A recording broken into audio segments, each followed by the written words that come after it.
গাজা শহরের একটি ক্ষতিগ্রস্ত ধ্বংসস্তূপে ঘেরা ফুটবল মাঠে প্রতিদিন জড়ো হয় একদল তরুণ। তাদের অনেকেই ইসরায়েলি সামরিক অভিযানে হাত বা পা হারিয়েছে, কেউ কৃত্রিম অঙ্গের সাহায্যে, কেউ স্ক্র্যাচে ভর করে, আবার কেউ এক পায়ে দাঁড়িয়ে ফুটবল খেলছে। যুদ্ধের ভয়াবহ ক্ষত বয়ে বেড়ালেও তারা মাঠ যেন ছাড়েনি।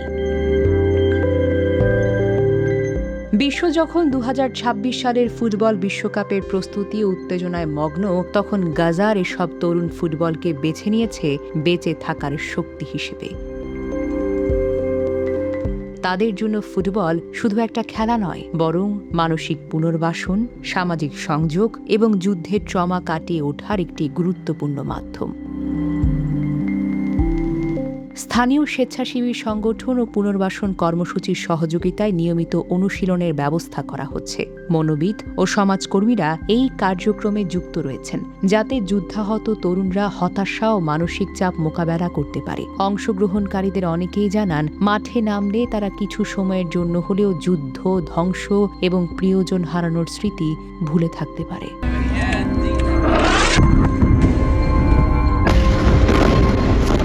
ক্ষতিগ্রস্ত মাঠটিতে সে আধুনিক কোনো সুবিধা নেই। চারপাশে ধ্বংসপ্রাপ্ত ভবনের ধ্বংসাবশেষ, ভাঙা দেয়াল এবং যুদ্ধের চিহ্ন একেবারেই স্পষ্ট।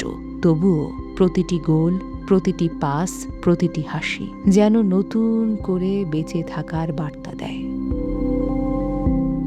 মানবাধিকার কর্মীরা বলছেন, যুদ্ধবিধ্বস্ত শিশু ও তরুণদের জন্য খেলাধুলা এবং সামাজিক কার্যক্রম অত্যন্তই গুরুত্বপূর্ণ।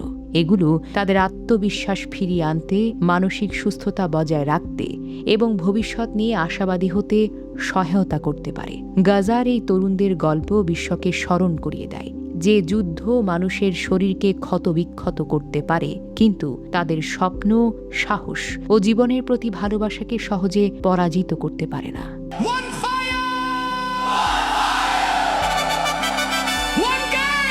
বিশ্বকাপের স্বপ্নময় মুহূর্তের অপেক্ষায় থাকা পৃথিবীর সামনে তারা তুলে ধরেছে মানবিক দৃঢ়তার এক অনন্য উদাহরণ।